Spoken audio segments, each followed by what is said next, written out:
NATO news में क्यों है? चलिए इसे ध्यान से समझते हैं, क्योंकि यूपीएससी के लिए यह टॉपिक जीएस पेपर 2 और पीएसआईआर दोनों के लिए बहुत इम्पोर्टेंट है। रशिया यूक्रेन वॉर के बाद नाटो की भूमिका फिर से बहुत इम्पोर्टेंट हो गई है। साथ ही अमेरिका और यूरोपियन कंट्रीज के बीच डिफेंस स्पेंडिंग और बर्डन शेयरिंग को लेकर डिबेट चल रही है। लेकिन नाटो कोई नया ऑर्गेनाइजेशन नहीं है। इसे 1949 में कोल्ड वॉर के दौरान बनाया गया था। इसका बेसिक प्रिंसिपल था, अगर एक मेंबर पर हमला होता है तो सभी मेंबर्स उसकी कलेक्टिव डिफेंस करेंगे। इसे आर्टिकल 5 का आधार माना जाता है। अब सवाल आता है कि 1991 में सोवियत यूनियन खत्म हो गया और कोल्ड वॉर भी खत्म हो गई, तो नाटो भी खत्म क्यों नहीं हुआ? इसके बजाय नाटो लगातार एक्सपैंड करता गया। ईस्टर्न यूरोपियन कंट्रीज नाटो में शामिल होते गए, लेकिन रशिया ने इसे अपनी सिक्योरिटी के लिए खतरे के रूप में देखा। वही इन देशों के लिए नाटो उनकी सिक्योरिटी की गारंटी था। यही सिचुएशन हमें सिक्योरिटी डिलेमा समझाती है।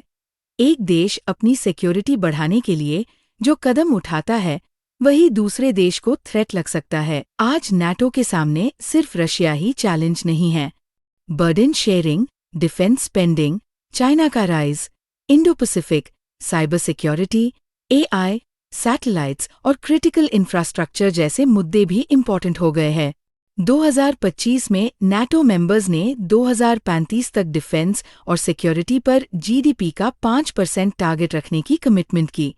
यानी मॉडर्न वॉरफेयर अब सिर्फ टैंक्स और फाइटर जेट्स तक लिमिटेड नहीं है।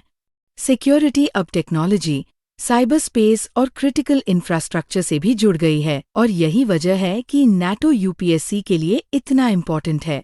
जीएस पेपर 2 में इंटरनेशनल रिलेशंस और सीआईआई में international organisations, balance of power, deterrence, security dilemma और अलायंस पॉलिटिक्स समझने के लिए नाटो एक परफेक्ट केस स्टडी है। इंडिया के पर्सपेक्टिव से भी नाटो को स्ट्रैटेजिक ऑटोनॉमी से जोड़कर समझना जरूरी है, क्योंकि इंडिया नाटो का मेंबर नहीं है और अपने नेशनल इंटरेस्ट्स के आधार पर अलग-अलग ग्लोबल पावर्स के साथ रिलेशंस मेंटेन करता है।